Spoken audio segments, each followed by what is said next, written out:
This podcast is not yet rated. Water, the lifeblood of our planet.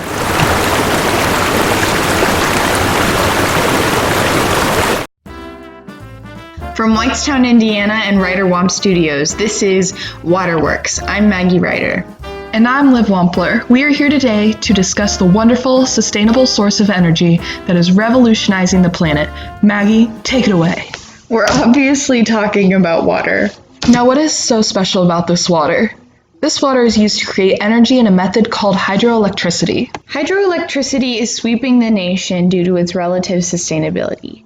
In the two systems, run-of-the-river and water impoundment, water is harnessed to generate electricity from the kinetic energy. The first method is run-of-the-river, which is when energy is harnessed without storage reservoirs. Unlike our second, more common form of hydroelectric energy, water impoundment, which utilizes dams and storage reservoirs. Water impoundment is structured to have a water reservoir behind it to build up potential energy. When the water falls through the dam with its kinetic energy, it spins a turbine, which in turn spins a generator that transfers energy into electricity. This method yields 21.9 gigawatts of electricity as of 2017. This is enough electricity to power over 15 million homes for a year. Heck, that's freaking snazzy! Or this energy can be reserved in lithium-ion batteries and retain 70 to 80% efficiency. But the materials in these batteries are harmful to the environment. Besides the batteries and the construction of the system, hydroelectric energy is very clean with no CO2 emissions. It also supports the economy by sustaining a tourism intake, and it is a cost-competitive energy source since it has a low upkeep cost which counteracts the high initial expense. Hydroelectric energy does greatly impact the surrounding ecosystems. Since the dam restricts water currents, the river is no longer able to flood the surrounding plains and transfer sediments, creating very fertile soil. This hurts agriculture in the area surrounding the dam. Another effect is on the aquatic life. Because the dam restricts water currents, this makes it hard for fish to migrate up and downstream.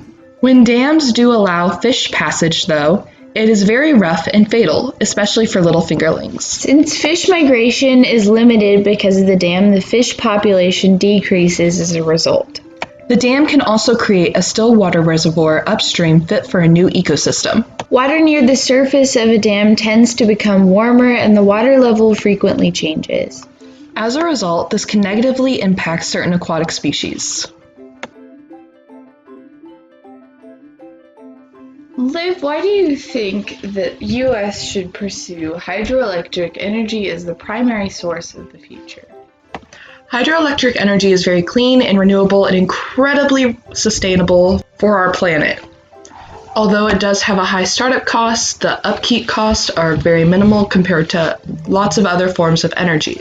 When compared to other forms of energy that involve using fossil fuels such as coal and oil and natural gas, those are all hurting the environment by their CO2 emissions, while hydroelectric energy does not at all, which means that hydroelectric energy is definitely the superior energy source moving forward for the US.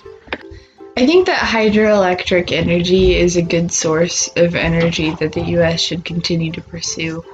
I think that it has a lot of potential, and that if we're willing to spend the initial costs, that it will be worth what little upkeep there is.